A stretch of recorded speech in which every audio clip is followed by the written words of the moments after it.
உயர்ந்த தமிழா, உலகத் தலையங்க மானிட தமிழனே, உலகத் தலையங்க மானிட தமிழனே, தன் குடும்பம் தலைத்து நிற்கவே பெற்ற பிள்ளைகளின் எதிர்கால வாழ்வை எண்ணியே பணி செய்து பணம் சேர்க்க புலம்பெயர் நாட்டினிலே அல்லல்படும்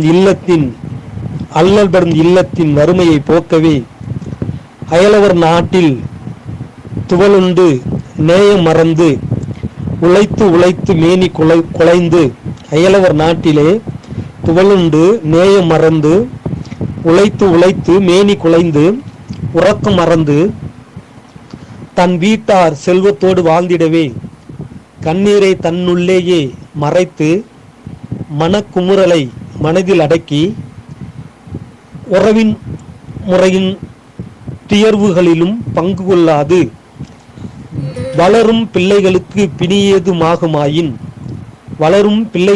பிணியேதுமாகுமாயின் நலம் கேட்டு நாவினில் முணுமுணுப்போடு நன்மை தீமைகளை கண்டும் காணாது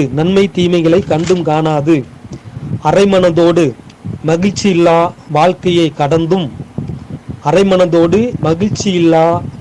கடந்தும் தம்பி மற்றும் அண்ணன் தங்கை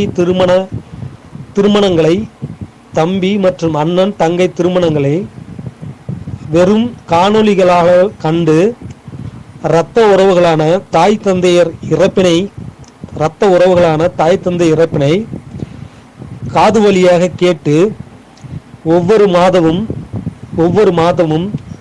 மனதால் இறந்தும் பிழைத்தும் பொய்யான புன்னகை மனதோடு வாழ்வதே பாரின் பூர்வக்குடி புலம்பெயர் தமிழர்களின் அவல நிலையே. உலகெங்கிலும் தமிழர்கள் நிறைந்தே வாழ்கிறார்கள். தொய்யிரா மனதோடும் மெய்யுறு மாண்பை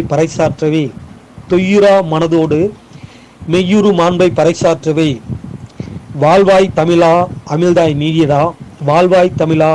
நீயடா புலம்பெயர்ந்த தமிழா.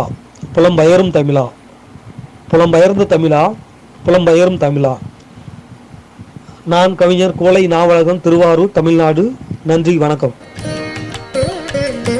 ஆமாம், புலம்பெயர்ந்த உழைப்புக்காக வெளிநாடுகளில் தங்கி தம் குடும்பங்களை மறந்து வாழும் அந்த குடும்பங்களுக்காக அந்த கவிதையை தந்திருந்தார் கோலை நாவலகன். சிறப்பையா, மீண்டும் இணைந்து சிறப்பியுங்கள். நன்றி, வணக்கம்.